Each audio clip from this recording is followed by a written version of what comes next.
Welcome to OM Report by Andre Alpa, your interview-focused podcast on topics from online marketing to internet startups. So today's OM Report is with Mark Traphagen. Can you please introduce yourself? And did I say your last name right, or did I make a mistake? You got it there? right. Since it's a German name, you should be able to do it right. Great, so if anybody, great. so I'm glad you pulled it up. Yeah. I am Mark Traphagen. I'm the Senior Director of Online Marketing for Stone Temple Consulting, which means I have kind of a very meta job. I market a marketing agency. But you're not only marketing the agency online, you're also marketing it offline, or you're just marketing the online agency online? Well, there's a little bit of both. I mean, right here, we're at Search, what conference is this? SMX Seattle. Yeah. It's like, I do all the SMX conferences. Look out, it looks like Seattle. There you go, Space Needle over there. Okay. Yes. SMX Advanced in Seattle, and so both Eric and I, Eric's the CEO, Eric Enga of Stone Temple Consulting, we do quite a bit of conference speaking. We do meetups, we do gather with people in all kinds of different ways. So it's offline too, but of course primarily online. And a good deal of that is content marketing. We do content for ourselves, for our agency, that we believe builds our authority in the marketplace and helps people understand who we are. But then you're actually really just pushing the company. You're never willing to consult the customer if they're kind of interested in what you have to say, or? Well, essentially, yeah. I do have, my primary responsibility, and Eric guards this very carefully because he wants me to be doing it, is to market Stone Temple Consulting. Right. I am available a limited amount of my time to our clients. Primarily that happens through what we call our senior marketing consultants, Right. our main consultants at Stone Temple. They are free to call me in when they think something that I have an area of expertise in can help them or their clients. So I do some of that, but my primary responsibilities are. How large is Stone Temple? Stone Temple's almost 50 employees now and growing. We're doing very well and taking on new clients. So it's a growing company. Right, so kind of the area that everybody knows you for is Google+. Yeah. So this kind of this network that everybody is in, but nobody really actively uses, is that the one? That's the reputation it has. I was just joking. I'm a heavy user myself, so I'm kind of what I'm always confronted with as a prejudice. And myself also. We all get that, and we all laugh about it because we're there. I just looked at before we started here. I was looking at my Google+ feed, and being at a conference, I went behind hundreds and hundreds of notifications and responses from people, and so yeah, it's a pretty active ghost town. But yeah, that is where I kind of made my reputation, made my mark. When it came along, I was fortunate enough to get a beta invite on the third day of the network. Wow. I think I kind of saw what it was and what it was meant to be. I saw this is something different. This is not just Google trying to build another Facebook, but because they were very open right from the beginning that this is going to be integrated into all things Google. And I said, well, as a social media guy who comes out of an SEO background, this is something I need to be in testing, and it's worked for me. I mean, in essence, it's their social data layer. That's what it is. Yes. And they don't have it to have a social network. They have it to make their search product better, I think, in essence. Yeah, I totally agree, and I say that all the time. I think that's the pitch. That's the pitch that we make to clients when we try to get them involved on Google+. We think of it this way. It's like, everybody works so hard to get influence with Google, right? And we all feel like we're the children outside the mansion knocking on the door, looking in the windows, trying to get some kind of leverage with Google, and it's so hard. And here Google has opened a door on the side of the house and said, come on in and play in our playground. Come in and be in our house. And so everything you do on Google+ is instantly and intimately available to Google. If you are trying to, some people that's scary, I understand that, but if you're someone or a business who's trying to build influence with Google, trying to do better in Google, doesn't it make sense that you would want to be showing them how good you are right inside their own playground?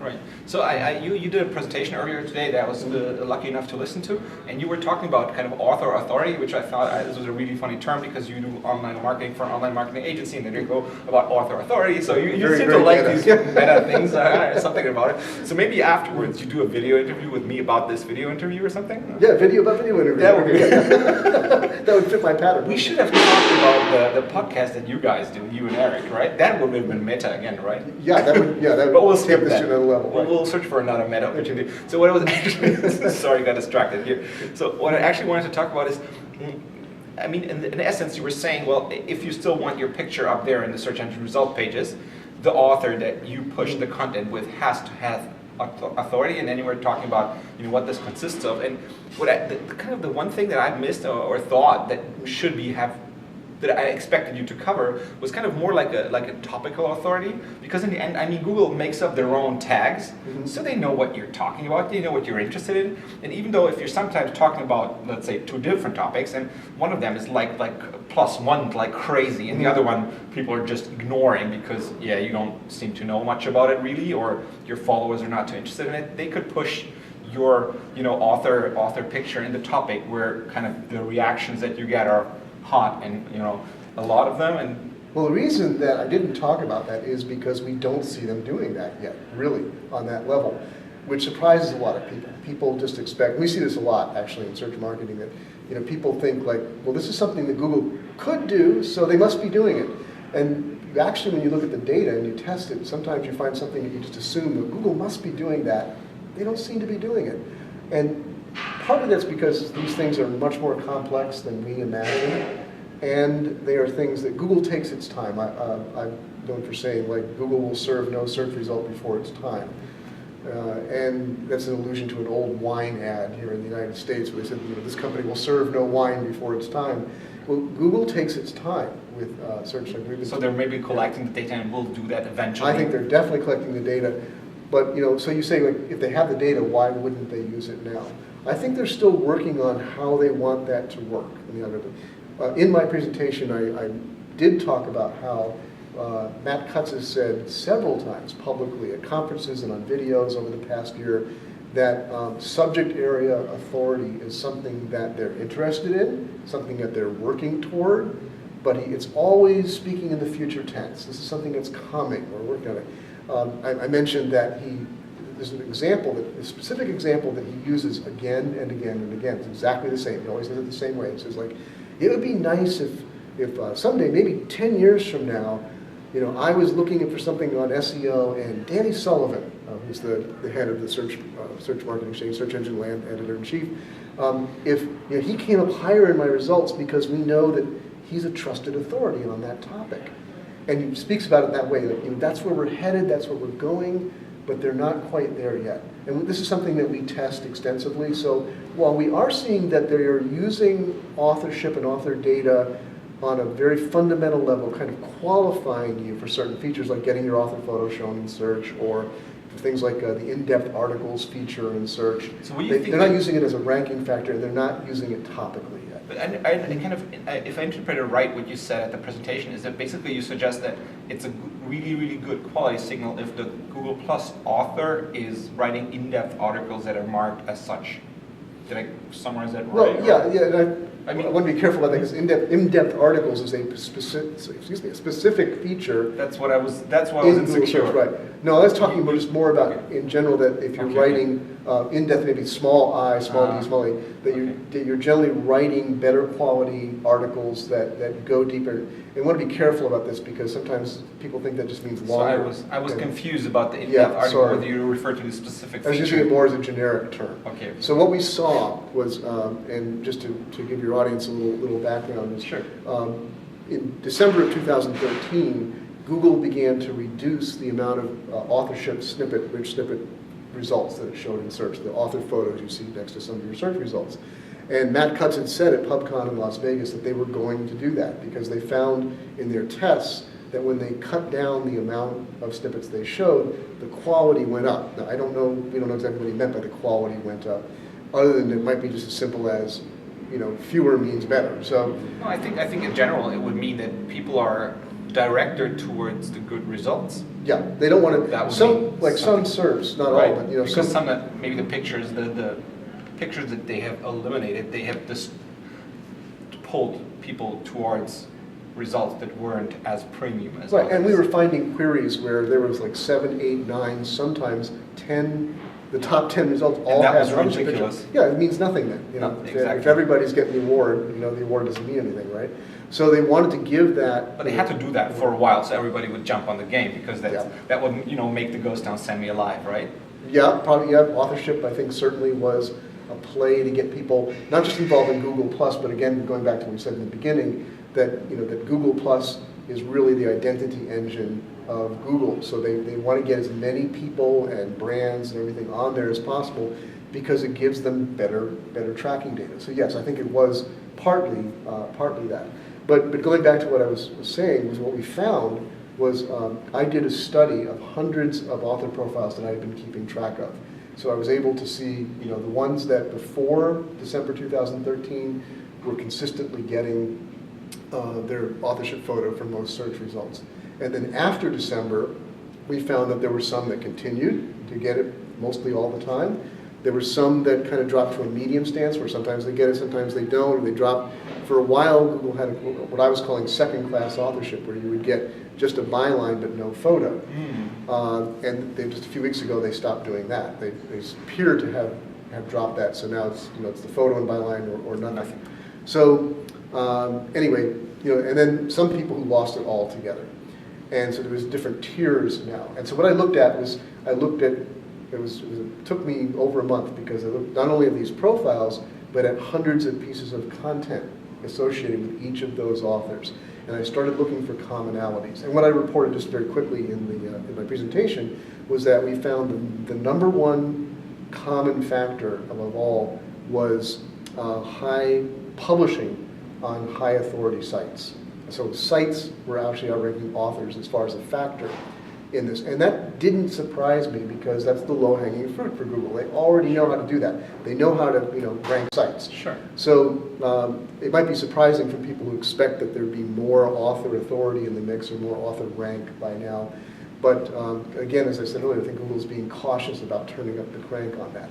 So that was, content quality of site was the number one factor. Second to that seemed to be the quality of the content of the overall. And then, and again, that's somewhat subjective, valuations. We don't know exactly what Google looks for when they say quality content, but you look at enough, you get some ideas of that. So, in any case, then there was a third factor, and I said in my presentation that I wouldn't have even included this because I couldn't see it in my data, any evidence for it, but except for the fact that two different Googlers mentioned it. One anonymously in a search engine journal article, quoted anonymously, but another very publicly, John Mueller, who's very prominent on the Webmaster team and does weekly hangouts with that, in a Webmaster Tools hangout, confirmed to us that there is some kind of author trust factor that enters in. And that's all he said about it. He called it that. He didn't define it very carefully. What was your guesstimate what it is? Is it like having a certified Google account? Would that help the author trust, you would think? Like that's like something very basic that I could have come up with. I looked at that, saw no correlation. You mean like a verified account? We have a check mark next to your name? Yes. No. So what is your guesstimate? I mean, I know that you don't know, or I don't know. But what's your guess? My guess is that it could be a couple of things. It could be partly, and it might be some combination of these and many other things. Partly, I think it's the overall quality of content, because the one guy, the anonymous guy, said we look at the content that author does. So in other words, it's not just the site, but looking across all the content work that the author does across many sites, if he or she publishes on different sites. And whatever Google looks at when they evaluate something according to supposedly the quality of the content, that there's some kind of score or factor for an author that comes in on that determines, like, if you're not consistently publishing consistent content quality, then you're going to lose your authorship. So I should have all blog articles reworked that have typos in them. Yeah, who knows? That would be a start, maybe. That would be a start. But we're probably talking more about the, Google's getting better at, from Panda and things like that. We know that they're trying at least to evaluate content that's just thin, content that's just saying the same thing that everybody else has said, or it's not really giving anything new or giving anything in depth on the query. It's not going to really, if somebody, or even the reactions or rankings on it. Right. I mean, if they rank it, do they like? People like it. I mean, it's your content. Yeah. And then it seems that your content, when it's ranked, it's really liked, and could be social traffic, delivers long clicks, whatever. Could be social signals, could be long clicks. All this, I mentioned those as well. But those could be factors. Again, this is all guesswork because they don't tell us. But It's just interesting to know. So right now, the way I talk about authorship in terms of search is it's not a ranking factor. And unless you want to say they're lying, several people from Google have, including Matt Cutts again, have said that, said directly in recent times that it is not a ranking factor at this time. But it is used in some ways, and it's used, I call it a qualifying factor. So it gets you at a certain level, it gets you in the door for certain features, like having your search photo shown, or in-depth articles. That's a huge thing. Once you get on the first page, getting more of the equity of the search. That's well worth it. Yeah. Right? So somebody in the session asked, in the Q&A for the session, asked, well, how do I get there? what do I do to become that trusted author? And I said, follow Mark. Just that's all that you have to do. Just imitate me. Yeah, right.